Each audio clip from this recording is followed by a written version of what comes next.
যুদ্ধের ফলে আমাদের শ্রম বাজার কিংবা রেমিটেন্সের উপরে খুব বেশি প্রভাব পড়বে না, হয়তো সাময়িক কিছুটা হতে পারে। বরঞ্চ যুদ্ধ স্টপ হলেও এগুলো পুনর্গঠনে তাদের যে ম্যান পাওয়ার লোকবল লাগবে, সেক্ষেত্রে আমি মনে করি বাংলাদেশে একটা সম্ভাবনা তৈরি হবে যে ওই সমস্ত দেশের শ্রমবাজারে নতুন করে এন্ট্রি নেওয়ার ক্ষেত্রে।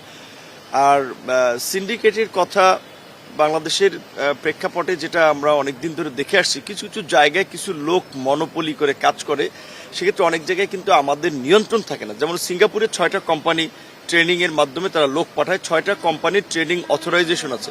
এটি কিন্তু সিঙ্গাপুর সরকার তাদেরকে অথরাইজ করেছে। এখন তারা গলা কাটা পয়সা নিচ্ছে 14 লাখ, 15 লাখ, 16 লাখ টাকা।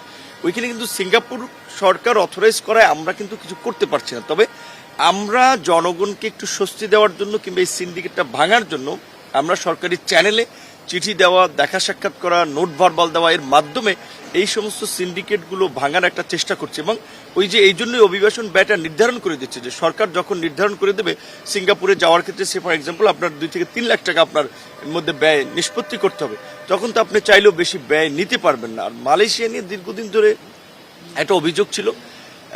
এটার বাস্তবতা হচ্ছে যে এটা আমাদের দেশের যেমন কিছু লোকের একটা ইনভলভমেন্ট আছে, ওখানকারও কিন্তু কিছু লোকের একটা ইনভলভমেন্ট আছে। অন্তর্বর্তীকালীন সরকারও চেষ্টা করেছিল, তারা কিন্তু ওপেন করতে পারে নাই। তো আমাদের এখনকার যেহেতু মধ্যপ্রাচ্যের শ্রমিক যাওয়া কিছুটা স্টপ আছে, তো সেই ক্ষেত্রে মালয়েশিয়া সহ যেখানে আমরা আপনার একটু শর্ত শিথিল করে কিংবা যে কোনো প্রক্রিয়া ওপেন করা যায়, সেই বিষয়টাতে কিন্তু আমাদের গুরুত্ব দিতে হচ্ছে।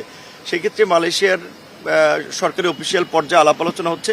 আশা করি মালয়েশিয়া এবং ভিয়েতনামের বিষয়ে আমরা খুব শীঘ্রই একটা ইতিবাচক সাড়া পাবো, যার মাধ্যমে আমরা অন্তত এখানে একটা উল্লেখযোগ্য সংখ্যক লোক আমরা পাঠাতে পারবো।